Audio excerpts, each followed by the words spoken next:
par violence politique. Qui a peur de quoi? Alors, pour relire exactement la une de ce journal, écrit-il, la relance du dossier par le parquet ouvre une perspective inédite de faire la lumière sur les zones d'ombre, les responsabilités, les manipulations éventuelles, meurtres, actes de torture, assassinats, des faits suffisamment lourds pour réactiver des tensions profondes et réveiller les vieux démons de la République. À laisser entendre exactement, mesdames, messieurs, le journal Vox Populi qui est revenu exactement sur ça par rapport à Guadeloupe. Alors, mon délai, quand mon ragal, c'est-à-dire qui a peur de quoi nous allons relancer le dossier d'Adji Sarr ak Ousmane Sonko parce que dinañu mën a permettre ñu lu bari daal di war a mën a leer, c'est-à-dire les zones d'ombre, les manipulations, les responsabilités, meurtres, actes de torture, assassinats yi, entre autres. Alors pourquoi ba tey jii mënaguñoo relancer nga jàpp ni dossier Adji Sarr Ousmane Sonko bo waral journal bi daal di samp Black qui a peur de quoi? Alors le journal a bien fait de poser cette question. Qui a peur de quoi? Parce que les commanditaires de ce complot ont fui. Dañoo daw. Ñi ficelé le complot, defar seen complot ba mu jekk, dañoo daw ne ko ñu Sénégal. Maintenant, qui a peur de quoi? Moi, le journal a bien fait de poser cette question. Ana Mamour Diallo, Ana Adji Sarr lui-même, Ndeye Biliki. Ousmane Sonko, il est là. Et il a dit dans une interview, Ousmane Sonko, il a dit, il est disponible pour la réouverture de tous ces dossiers. C'est Ousmane Sonko qui l'a dit. Il est disponible pour la réouverture de tous ces dossiers. Légui, ni commandité on le dossier, Ananyou. Ana Mamour Diallo, borom audio yi ak Adji Sarr. Ana Adji Sarr ci bopam, anamu. Ana Doro Gueye, ils sont tous en France. Où sont les Doro Gueye? Il faut se poser la question. Gis nga Fallo, dossier bobu, gis nga buñu démé ci dossier bobu. Yuhu dina djub fi ngeen fogul. Le dossier là ne se limite pas parce que ouais, dañoo ray ay Sénégalais ci mbedd bi, même si c'est le cas, le dossier là ne va pas se limiter à Antoine Diom, ay Moussa Fall, ay Bokar Yag, ay ñeneen ak ñeneen. Le dossier ne va pas se limiter à ça. Le dossier va même creuser plus profondément. Moi madame, les commanditaires de ce complot, ñan ñoo nas complot bobu parce que c'est un complot, c'est le complot du siècle. Ou même la jeune fille dit que man diou violé ou ma. La jeune fille même qui dit man diou violé ou ma. Lolu yeb complot la dañ diou ak diou ñoo bokk ci complot bi. La fille l'a dit, Adji Sarr l'a dit publiquement devant des audios mu jox ko Baye Mbaye MC te Baye Mbaye MC selon les dernières informations il est prêt à coopérer avec ces audios là. Ba légui néna mu ngi denc audio yi. Supprimé wul ben audio. Baye Mbaye MC ba légui il est d'accord toutefois justice bu ko woyé ci la réouverture du dossier là buñ ko woyé ci kanamu yoon devant la barre il va venir avec ses audios. Baye Mbaye MC moko wax il va faire son témoignage. Maintenant ñan ñoo ragal? Tu as bien dit. Le journal a bien posé la question. Qui a peur de quoi? Qui? Les Sénégalais demandent la réouverture de ce dossier là. Le dossier Sweet Beauté, mënuñu ko bàyyi ni parce que c'est un dossier qui a causé beaucoup de désagréments dans ce pays. Ce dossier là, à base de qui? On a tué plus de 80 jeunes dans ce pays à la fleur de l'âge. Des jeunes qui sont partis à la fleur de l'âge. On les a abattus. On les a tiré des balles et ils sont morts. Qui le dossier Adji Sarr. Donc, mën nañu pardonner tous les dossiers sauf dossier bobo. Dossier bobo kenn waru ko baal. Motax sénégalais ñu ngi laaj la réouverture de ce dossier. Il faut réouvrir ce dossier là. Man dégg naa ay nit ni ma naan way des supposés juristes hein. Ay supposés juristes. Il dit que ouais le dossier a été classé parce qu'il a été jugé. J'ai dit c'est faux. Oui, le dossier Adji Sarr a été classé parce qu'il a été jugé. J'ai dit des faux juristes, hein, ils le disent. Manelen c'est faux. Yen faut len jangé droit. Yen Ismaïla Madior Fall waxu ko yen ngeen wax ko. L'agrégé en droit. Mom mo taxaw ne len le jugement par contumace. Quelqu'un qui est jugé par contumace, toutefois le contumax arrêté dossier bi dafay naxasaay on reprend le jugement parce que le contumax vient d'être arrêté te bu leen fàtte c'est même l'État du Sénégal qui a arrêté Ousmane Sonko à Koungheul lors de sa caravane de la paix. Il a été arrêté à Koungheul. Le contumax, on se demande pourquoi.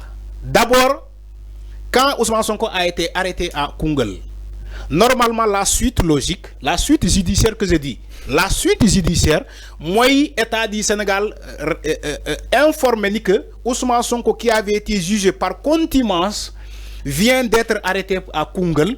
Donc, le procès est nul. On reprend le procès. On réclame la réouverture du dossier. Mais l'État du Sénégal n'a pas fait ça. La justice ne l'a pas fait. Pourquoi? On se demande pourquoi la justice de Macky Sall, quand ils ont arrêté Ousmane Sonko, et que cette justice-là, biko jugé par contumace, pourquoi cette justice de Macky Sall n'avait pas informé les gens ni que le contumax Ousmane Sonko vient d'être arrêté à Koungheul? Parce que loi moo ñu ko wax loi moo ne boo jugé nit par contumace ñaari situation s'impose. Si ce contumax vient se rendre lui-même, il se rend lui-même, il dit maa ngi nii jàpp leen ma ngi yóbbu ma kaso. Le contumax si il se rend, on dit ñu jàpp ko mooy dafay anéantir le jugement. Deuxième bi, si le contumax est trouvé quelque part, ñu gis ko feneen ñu arrêté ko, dafay anéantir aussi le jugement. Loolu loi moo ko wax. Pourquoi le régime de Macky Sall et la justice de Macky Sall, quand ils ont arrêté le contumax Ousmane Sonko, la suite normalement c'est la réouverture du dossier et un autre procès. Mais ils ne l'ont pas fait. Ils étaient dans la manipulation. D'abord, il y avait un défaut de jugement. Le gars qui est à Ziguinchor, il est dans le territoire national, mënoo ko juger par contumace. Loolu mënul nekk. Mënoo ko juger par contumace. Quelqu'un qui est à Ziguinchor et qui se trouve au Sénégal, nga juger ko par contumace. Après, tu veux faire savoir à l'opinion nationale et l'opinion internationale ni que oui, Ousmane Sonko a été jugé par contumace. C'est faux. Les Français même, ils savaient que le dossier là, c'est dit n'importe quoi. Mais Macron ne l'a pas fait et la justice de Macron ne l'a pas fait parce que Macky Sall c'était son poulain. Mais scandale gënul rëy noonu. Le jugement de Ousmane Sonko Adji Sarr, c'était le scandale de l'Afrique de l'Ouest. C'était le scandale du jugement de l'Afrique, de toute l'Afrique. Pour ne pas dire du monde entier. La France savait que même le procès de Ousmane Sonko Adji Sarr était basé sur du faux. La France le savait. Fallou, la France savait que le jugement là était faux. Mais ils se sont tus. Ils ont fermé leur bouche. Parce que la France voit ses intérêts à un troisième mandat de Macky Sall. Mais pas Ousmane Sonko qui arrive au pouvoir. C'est pour cela que la France s'est tue. Parce que Ousmane Sonko n'a pas une double nationalité française comme Karim Wade. Quand ils ont arrêté Karim Wade, la France a tout fait pour qu'on libère Karim Wade. Parce que Karim a une double nationalité française. Mais quand Ousmane Sonko a été arrêté, comme il n'a pas une double nationalité française, la France a décidé de tourner le dos et de ne pas regarder ce qui se passe au Sénégal, en sachant que le jugement était faux. C'était ça la réalité. Ils ont peur de ouvrir le dossier Ousmane Sonko Adji Sarr. Ils ont peur. Parce que si vous ouvrez le dossier, les magistrats qui avaient jugé, qui ont jugé le dossier là, ils ont dit top qui ont. Magistrats qui jugé le procès Adji Sarr Ousmane Sonko, ils ont dit top qui ont. Parce que respectez l'union. Ragal, la réouverture du dossier. Le régime de Macky Sall a refusé de réouvrir le dossier parce qu'il y avait une vice procédurale. Te xam nañu ko buñu ko oublier toutefois, magistrat yi jugé un dossier bi dañu leen di top ci yoon. Ils ont saboté le dossier. Ils ont saboté le jugement. C'est des magistrats qui l'ont saboté.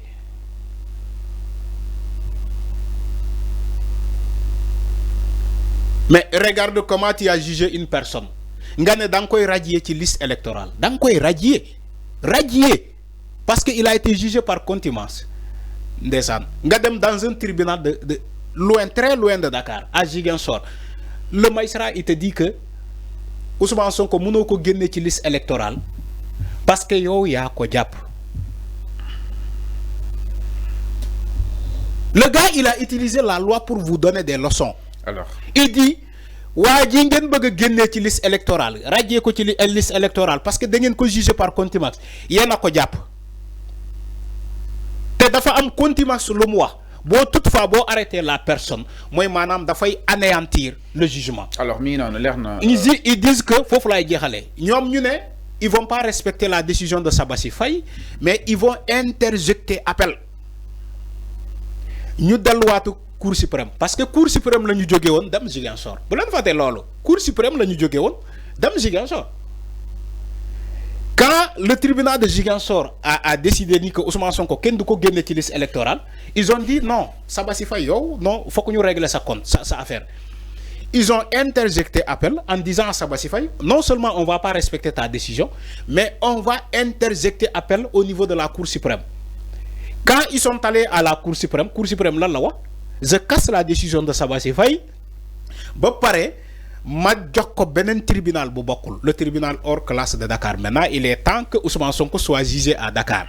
Alors quand ils sont venus à Dakar ci le tribunal hors classe de Dakar qu'est-ce que Ousmane Racine Thion a dit? Il dit damay deugal ce que Sabassi Faye a dit. Alors mi non leer na. Quand il a confirmé la décision de Sabassi Faye mais c'était l'hécatombe. Fan lañu mujjé ak mom CEDEAO. CEDEAO. Le tribunal de CEDEAO. Ñu évoluer un peu par rapport à Guadeloupe. Donc mi nonu mbiru Ousmane Sonko ki nga xam nek modi justement Adji Sarr Juna Abdillah qui a exactement peur par rapport à Guadeloupe mais qui peur de quoi bu nek lo xamni itam amana ni du yag dara jën ci daldi wala mëna yegg ci bobu dañu xam nek modi mir. Alors ndad ñu itam ci leneen sans plus